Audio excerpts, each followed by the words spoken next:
the void of space was quiet, almost peaceful.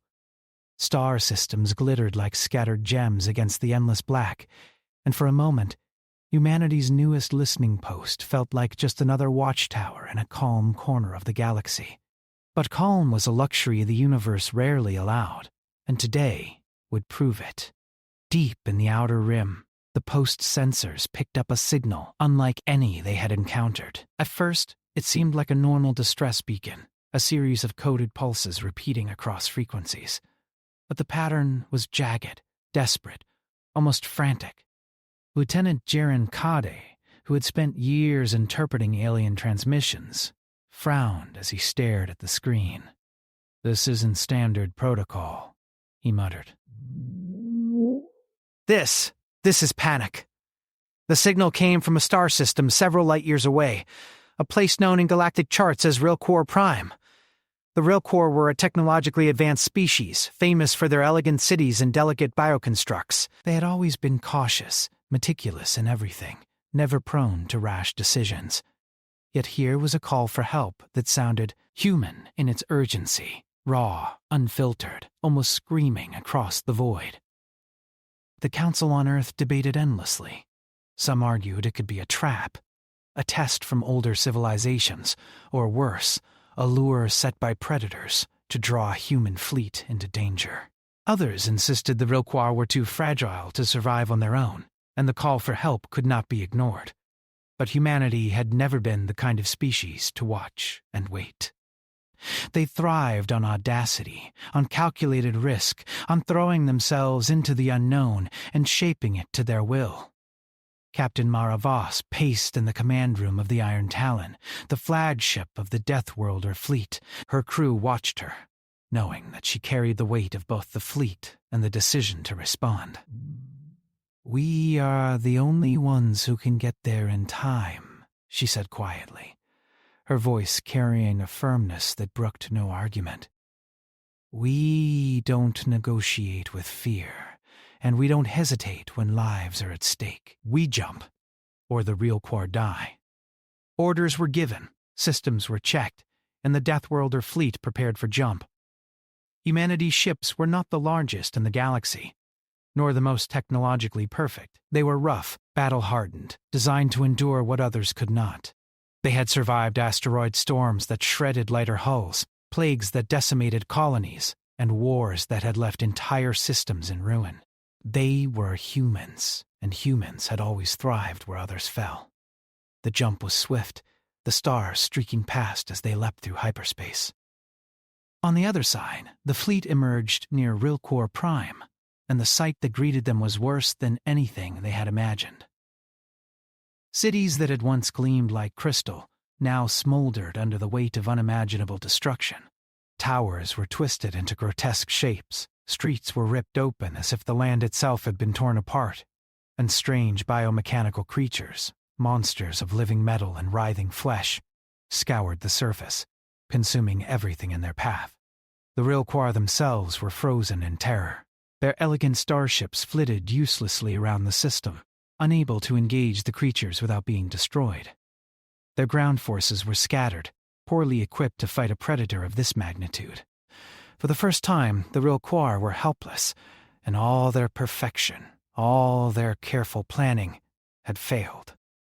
Mara Voss did not hesitate. She barked orders that seemed reckless to anyone who had not seen humans in action. Divide the fleet. Focus fire on the largest swarm. Boarding teams ready. Engineers, prepare to improvise. This is gonna be messy, so let's make it precise. Her ships moved with speed and confidence that startled the Rilkor. Where alien fleets paused to analyze, humans acted. Where alien engineers hesitated to touch anything without protocols, humans adapted on the spot, turning debris into weapons, reconfiguring damaged ships mid-flight, and preparing soldiers for environments that no Rilkor could survive.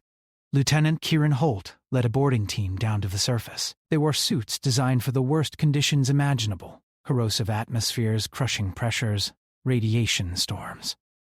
They were humans, and the term Deathworlders had not been earned lightly. With every step they took, the creatures reacted, but they could not anticipate the human mind's ability to adapt. Holt's team set traps, laid explosives, and moved with a coordination that seemed almost instinctual. Meanwhile, Mara directed the fleet from orbit. Her strategy was simple in theory but terrifying in execution. They would draw the creatures into controlled zones, cut off their advance, and destroy them systematically. The Rill Quor watched in disbelief as ships that looked fragile to them tore through the biomechanical horrors with precision and cunning. For the humans, this was not just a battle, it was a proving ground. Every maneuver, every sacrifice, every calculated risk spoke of what humanity had become in the brief years of their expansion into the stars. They were not perfect, not elegant, not cautious, but they were relentless, adaptable, and terrifyingly effective. As the first night fell over Rill Quor Prime, the scope of the destruction became clear. Cities that had once symbolized a thriving civilization were reduced to ash and twisted metal. Yet, in the midst of the chaos, humans moved like a force of nature. They did not pause to mourn or marvel at the horror. They acted, and with every act, the tide shifted. On the surface, Holt's team managed to capture the first of the creature's nodes, energy cores that seemed to control smaller swarms. It was dangerous work. The creatures were intelligent in a primal, terrifying way, reacting faster than any alien species had expected. But humans did not panic. They adapted, using the node to redirect the swarms, turning the monster's strength against themselves. Back in orbit, Mara coordinated the fleet's fire, combining human ingenuity with brute force. Where alien fleets would have stalled, debating morality or efficiency, humans acted. They did not wait for orders from distant councils or fear the consequences of failure. Every move was calculated, every risk measured against the potential reward, survival. The Rill Quor could only watch, stunned and silent. For all their technology, for all their intelligence, they had failed to confront this threat. Humanity, rough and audacious, was rewriting the rules of the battle in real time. And in doing so, they were making it clear to the galaxy, this species was not to be underestimated. As the night stretched on, the first wave of the biomechanical creatures fell. Explosions lit the ruined cities in harsh, flickering light. Humans did not cheer. There was no time. The battle was far from over, and the Rill Quor needed more than just brute force. They needed humans to show them how survival worked when the odds were stacked against you. Mara took a moment to look at the stars beyond the battlefield. Somewhere out there, other civilizations were watching, waiting, underestimating. She allowed herself a small, grim smile. The Rill Quor had called for help, and humanity had answered. But this was just the beginning. The galaxy was about to learn that humans did not just survive chaos, they thrived in it. And somewhere deep in the shadows of the ruined planet, the creatures stirred, sensing the humans who had dared to fight them, their curiosity and rage combining into a single terrible focus. Humanity had arrived, and for the first time in millennia, the galaxy would see what it meant to face the Deathworlders. The battle was beginning, but for humanity, this was more than survival. It was a statement.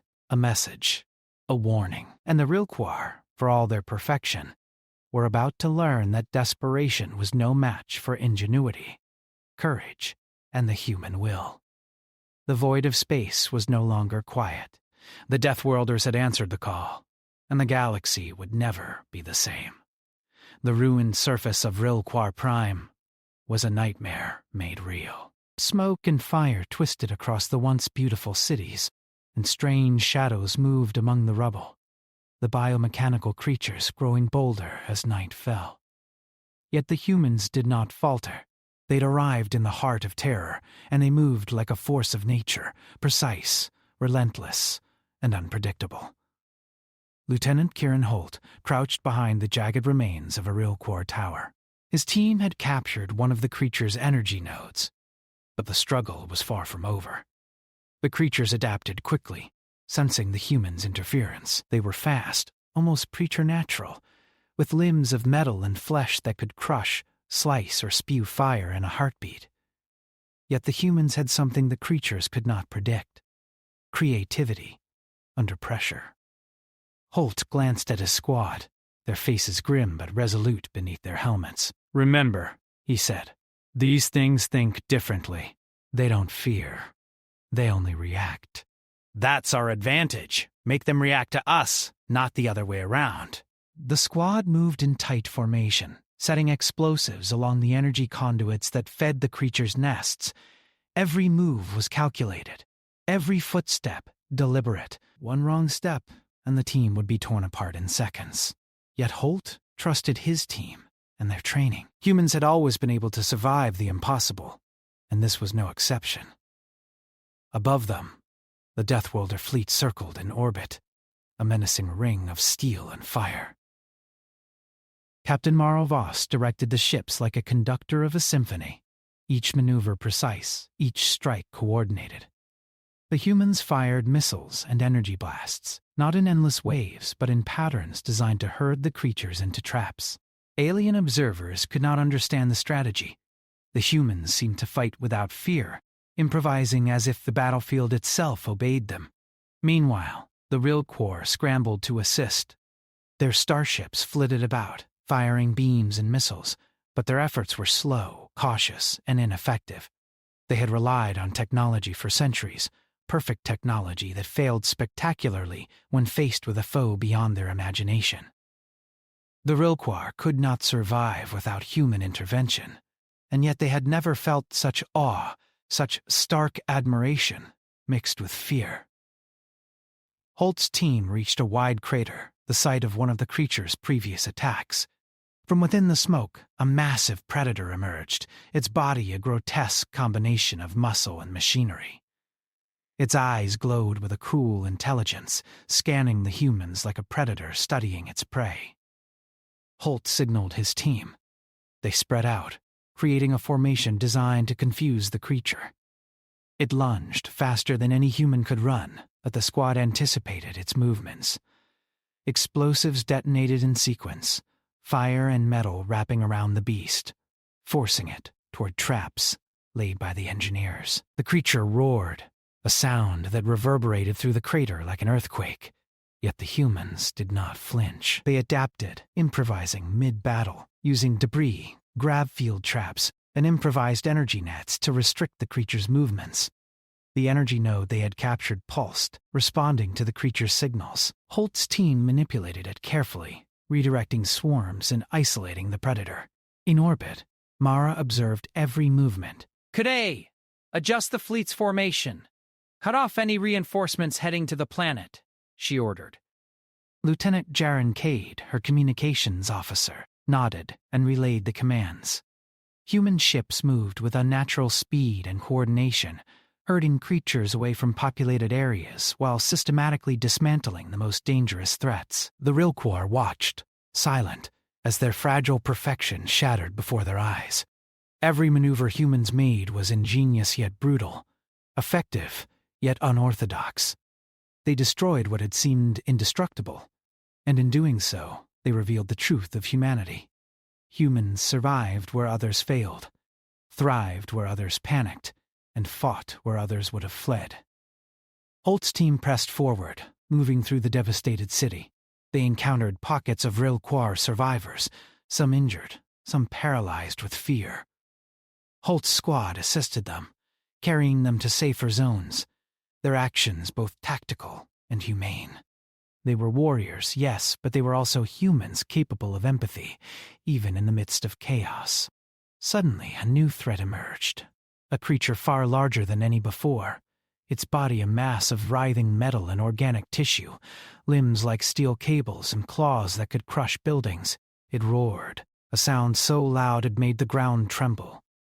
The humans froze for a fraction of a second, then adapted. Holt signaled his squad to spread out and use the environment to their advantage. They baited the creature into narrow streets, where its size became a liability. Explosions, laser fire, and coordinated attacks slowly wore it down. "Above, Mara coordinated orbital strikes.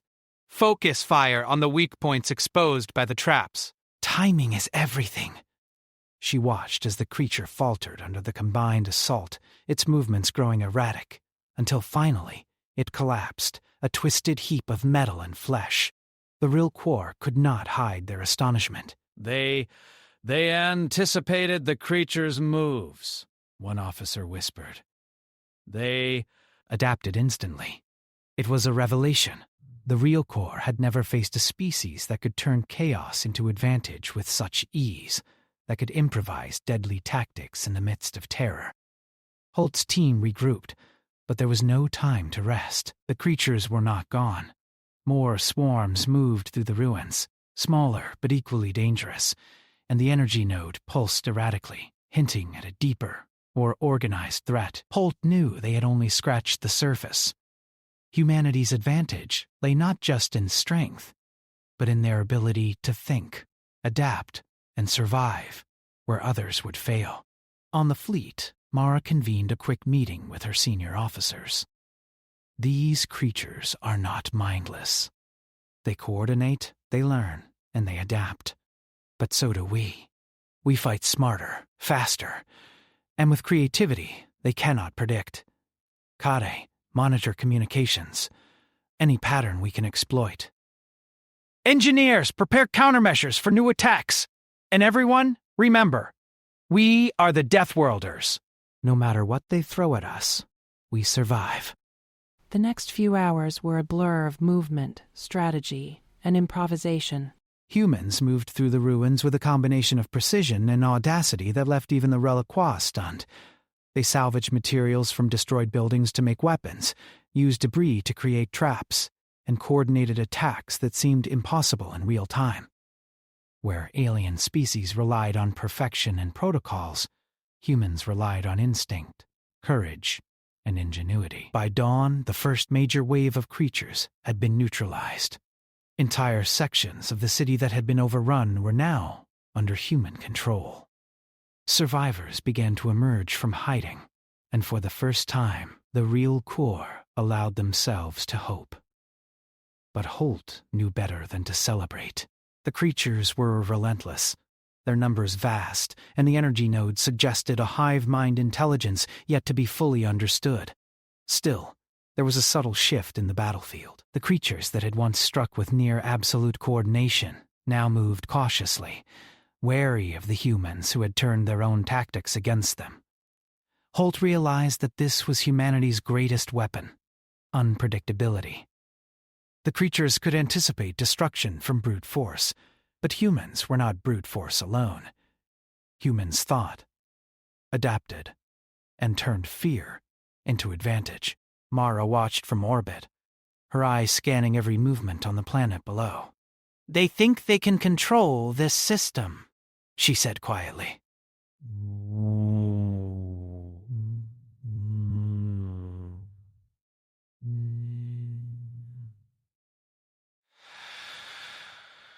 They don't understand humans. We survive, we adapt, we overcome.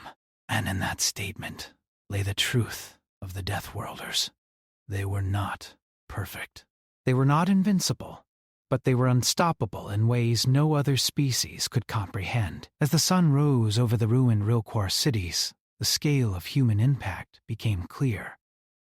Entire swarms had been destroyed, survivors rescued, and the tide of battle shifted. The Rilquar could not deny it. Humanity was extraordinary. They had faced the impossible and turned it into triumph. They had answered an SOS that would have doomed any other species, and in doing so, they had changed the very nature of the battlefield. Holt looked at the horizon, the first light of day casting long shadows over the ruins. More challenges awaited. More creatures lurked in the darkness. More energy nodes hummed with dangerous potential. Yet he felt a grim satisfaction. Humanity had arrived, not just as saviors, but as a force that the galaxy would remember. They were the Deathworlders, and they would not be stopped. The Rilquar began to rally, inspired not just by the humans' power, but by their courage, ingenuity, and relentlessness. Humanity had shown them what it meant to survive, to fight, and to overcome in the face of annihilation. and somewhere deep in the shadows of the ruined cities, the creatures that remained hesitated, sensing that the humans were unlike any foe they had ever encountered. The battle was far from over. But humanity had already won the first war. They had proven that they could survive, adapt, and dominate where others would fail. And the galaxy was watching. The morning light over Rilquar Prime revealed the full scale of the devastation. Cities lay in ruins, twisted towers reaching skyward like broken teeth, and smoke rose from fires that had burned unchecked through the night. Yet amidst the chaos, humanity moved with purpose, precision, and confidence. Every human on the ground or in orbit carried the same unspoken understanding. Survival was not enough. They had to dominate, adapt, and turn the tide completely. Lieutenant Kieran Holt stood atop a crumbled building, surveying the battlefield. The creatures had changed overnight. They no longer attacked recklessly.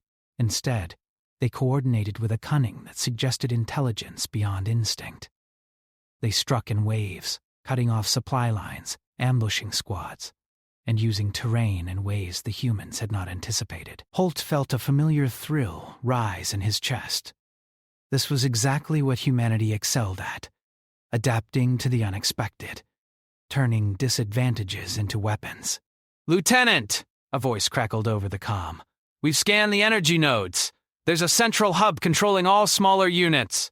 If we take it out, the rest of the swarm will collapse. It was Captain Mara Voss speaking from the Iron Talon.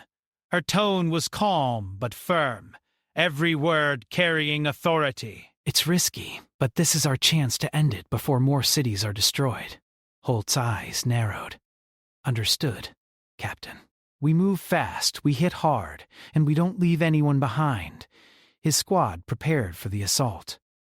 Their path would take them through streets filled with debris, across open squares where the creatures could strike without warning, and into the heart of the most dangerous sector on the planet. Yet there was no hesitation. Humans did not wait for perfect conditions. They created them. As the squad advanced, the creatures reacted immediately. Smaller swarms surged from the ruins, converging on the human forces. Holt signaled his team, and they moved with coordinated precision, using every bit of the environment to their advantage. They set traps, redirected swarms, and improvised weapons from debris. The creatures were fast, brutal, and relentless, but the humans were faster, smarter, and more adaptable.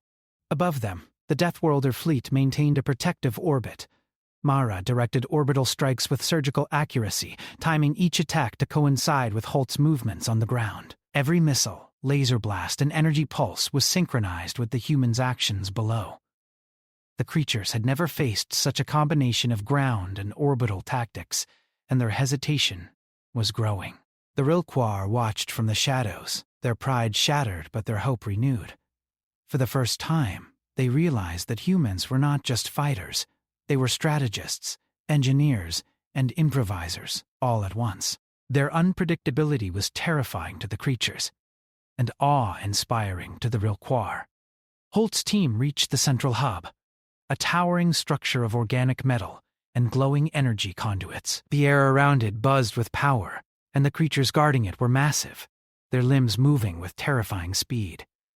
Holt raised his hand, signaling his team to spread out. They attacked simultaneously from all sides, creating confusion among the guards. Explosions ripped through the hub's perimeter, metal and flesh flying in every direction. One of Holt's engineers, Mara Ling, connected a device to the hub's main conduit. "I can overload it, but it'll trigger a massive energy discharge," she warned. Holt nodded. "Do it!" "We adapt. We survive. That's what humans do." The device hummed, pulling energy from the hub, and the creatures reacted violently. They lashed out, trying to stop the humans, but Holt's squad anticipated every move. They dodged, countered, and pushed forward, keeping the hub under constant assault. Mara Ling's device reached critical levels, and she activated it. The hub exploded in a blinding flash, sending energy waves across the battlefield. The creatures screamed, convulsed, and then collapsed, their coordination shattered. Silence fell for a moment. The humans and Rilquar stared at the destruction. The central hub was gone, and with it, the swarm lost its control. Smaller creatures scattered, confused and directionless, and the humans pressed their advantage, eliminating the remaining threats with relentless efficiency. Captain Mara Voss watched the aftermath from orbit. She allowed herself a rare smile. They underestimated us, she said quietly. Every civilization does. They think we rely on strength alone, but it's our mind, our courage, and our adaptability that makes us unstoppable. On the ground, Holt's team moved through the city, helping survivors and assessing the damage. The Rilquar approached cautiously, their eyes wide with disbelief. You controlled them, one of their officers said, voice trembling. You turned their own strategy against them. Holt nodded. We adapt. That's what humans do. You can survive on tech alone, but survival isn't enough. You have to think, act, and take risks. The Rilquar began to understand something profound. Their civilization had been built on caution, perfection, and control. But these humans thrived where they hesitated. They had faced impossible odds and turned them into victory through ingenuity, bravery, and sheer will. For the first time, the Rilquar realized that humans were not just another species. They were something entirely new, something unpredictable and unstoppable. Mara called Holt on comm. "Report," she said. "All major threats neutralized," Holt replied. "The hub is destroyed. We've turned the tide, Captain." "Good," Mara said. "Prepare for extraction. We've proven our point, but the galaxy is watching. Humanity has shown what it can do, and now everyone knows. We do not bow to fear, and we do not yield to chaos." As the fleet prepared to leave orbit, the Rilquar gathered to thank the humans. They offered resources, technology, and assistance, but Mara declined. "We came because it was right," she said. "We don't fight for reward." "We fight because that's who we are. Humanity answers the call, no matter the danger." The Rilquar leaders bowed, humbled by the humans' courage and ingenuity. They had survived annihilation because of species that were rough, audacious, and fearless. For the first time, they understood that civilization was not just about perfection. It was about heart, will, and the relentless drive to survive and thrive. Holt looked at the horizon, the sun rising over the ruined city. The battlefield was quiet now, but he knew this was only the beginning. More challenges awaited, more threats lurked in the shadows, and the galaxy was vast and unpredictable. Yet he felt a deep sense of pride. Humanity had arrived, and they had shown the galaxy what it meant to fight, adapt, and survive against impossible odds. Above the planet, Mara addressed the fleet. "We've done what no one else could. The Rilquar have learned from us. The galaxy has learned from us. And we've only begun. Wherever there is danger, wherever there is chaos, humanity will rise. We are the Deathworlders, and this is just the start of our legacy." Somewhere in the distance, deep in the darkness of space, sensors picked up faint signals. Other civilizations were beginning to notice the humans, watching, calculating, and perhaps fearing what they could do. But for now, humanity had proven its point. Intelligence, courage, adaptability, and sheer will could overcome any obstacle. Holt turned to his team. "We survived. We adapted. We won. Remember this feeling. This is what humans do. And when the next challenge comes, we'll face it the same way. Together, unafraid and unstoppable." The Rilquar, standing among the ruins of their city, looked at the humans with a mixture of gratitude and awe. They had called for help, and humanity had answered, not just with force, but with strategy, ingenuity, and courage. They had turned the impossible into the possible, the hopeless into triumph. And as the Deathworlder fleet prepared to depart, the galaxy began to take notice. Humanity had shown its true nature, and the message was clear. Underestimate humans at your peril. In the heart of the ruined city, Holt watched the last of the creatures fall. He allowed himself a brief smile, knowing that this battle was only one of many to come. Humanity had survived, adapted, and prevailed. They had turned fear into advantage, chaos into strategy, and the impossible into victory. The galaxy would remember this day. Humanity had arrived. Humanity had shown its power. And humanity would never be underestimated again. The sky above Rilqua Prime was streaked with the glow of fire still smoldering from the previous battles. Cities that had once been proud monuments to a fragile civilization were reduced to ruins, but there was a sense of life returning. Humans moved across the surface with the confidence of survivors, who had not only faced impossible odds, but had rewritten the rules of combat itself. Captain Mara Voss stood on the bridge of the Iron Talon, her eyes scanning the horizon where the last of the scattered biomechanical creatures retreated. The central hub's destruction had broken their coordination, but small remnants remained, still dangerous, still unpredictable. Mara knew the final challenge was not just survival. It was demonstration. Humanity needed to leave a mark, a clear message to the galaxy that they could not be ignored. Lieutenant Kieran Holt and his squad moved through the ruins, clearing survivors and securing the remaining threats. Each step they took spoke of humanity's dual nature, the ability to destroy and to save. Rilqua civilians, once paralyzed by fear, began to emerge from hiding, witnessing firsthand the audacity, ingenuity, and courage of their saviors. One of the Rilqua leaders, a tall figure with translucent skin that glimmered in the smoke-filled sunlight, approached Holt. Your species, I have never seen such skill, such bravery. You are unlike anything we imagined. Holt nodded, keeping his focus on the battlefield. We are human. We survive where others falter. That is all there is to it. The creatures, sensing the humans' dominance, began to retreat toward the edges of the planet, but Mara had no intention of letting them regroup. She signaled the fleet. Deploy the interceptors. No survivors, she commanded. Humans did not fight for cruelty. They fought to protect life and maintain order. The interceptors moved with precision, cutting off the creatures' escape routes and preventing them from threatening other systems. Meanwhile, engineering teams worked rapidly to convert captured energy nodes into containment units. The same devices that had controlled the creatures could now be used to study them, understand them, and prevent future threats. Humanity's ability to turn even the enemy's power into a tool was both terrifying and inspiring to the Rilqua. Holt's squad reached the central square, the heart of what had once been the capital. There, amidst the rubble, they found a creature still alive, but confused, disoriented, and vulnerable. Holt raised his weapon, then paused. "We don't kill what's already broken," he said. "We survive, we learn, we adapt.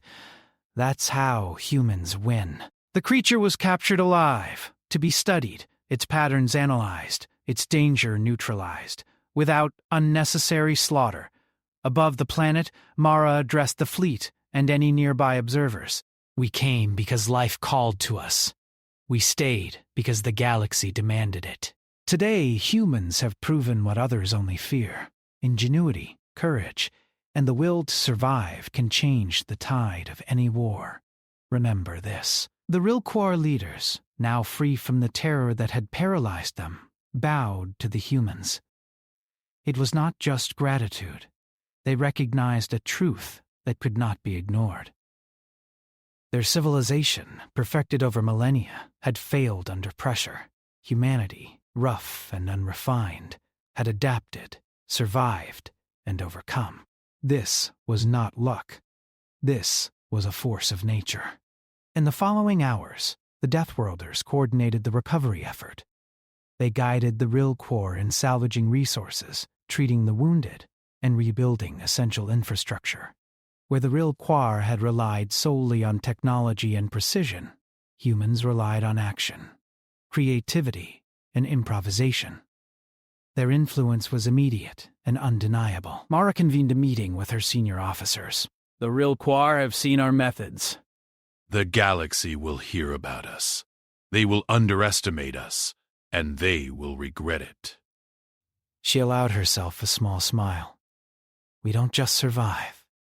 We thrive. And wherever humanity goes, we leave strength, hope, and determination in our wake. Holt returned to the Iron Talon, his squad tired but alive. They had faced horrors no one should face, yet they had prevailed. The real Quar watched in awe as humans shared tactics, trained survivors, and converted the battlefield into a controlled zone. The once helpless species now had hope, guidance, and a renewed sense of purpose, all thanks to humans who had refused to fail. The final threats on the surface were neutralized, and the planet began the slow process of healing. Mara allowed herself a moment of reflection. Humanity had faced annihilation in a system that no other species could save. They had improvised weapons from wreckage, adapted strategies mid-battle, and turned fear into a tool rather than a weakness. Every move had been deliberate, yet every action had carried the unpredictability of humans who thrived in chaos.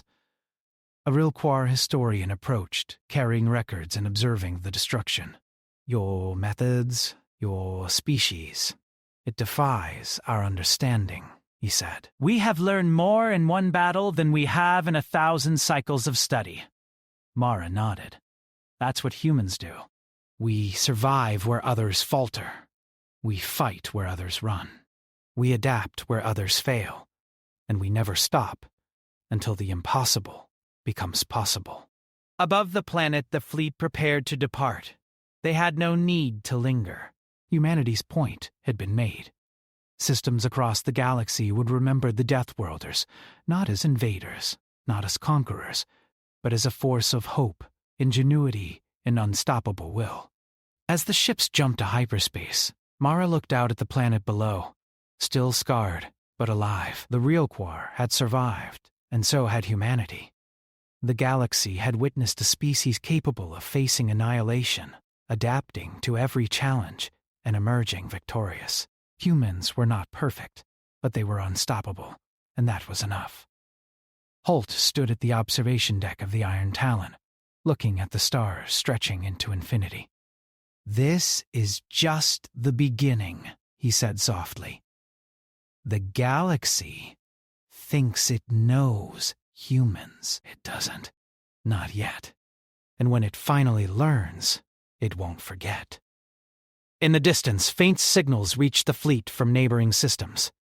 Other civilizations had detected the battle, witnessed the chaos, and seen the human response. Some would panic, some would strategize, and others would simply wait. But all would know one truth. Humanity was not just another species. They were a storm, a force of nature that thrived where others failed. A species that turned desperation into triumph. Mara addressed the crew one last time before leaving orbit. We fight for life, for survival, and for the impossible. Today, we've shown the galaxy what humans are capable of. Remember it, live it, and never let anyone underestimate us again. The Deathworlder fleet disappeared into hyperspace, leaving behind a planet recovering from destruction, but strengthened by the presence of humans. The real Quar would rebuild, wiser and stronger, guided by the lessons of ingenuity, courage, and audacity. And humanity? They would continue to roam the stars, answering calls that no other species dared, thriving where others would perish, and reminding the galaxy that underestimating humans was the gravest mistake anyone could make. In every system that watched, a new respect was born, tempered with fear. The Deathworlders had arrived, not to conquer, but to survive, to adapt, and to show the galaxy what it truly meant to be human. They had answered a call for help, faced monsters, outwitted impossible odds, and emerged victorious. And now, every civilization that looked to the stars would know the same undeniable truth. Humans did not just endure. They thrived, and somewhere in the distant darkness, beyond the real core system, other civilizations shivered at the thought of humans arriving. Not with hate, not with conquest, but with the unstoppable drive to survive, adapt, and overcome. Humanity had proven itself. The Deathworlders were more than a fleet. They were a force that would echo across the stars. And the galaxy would never forget.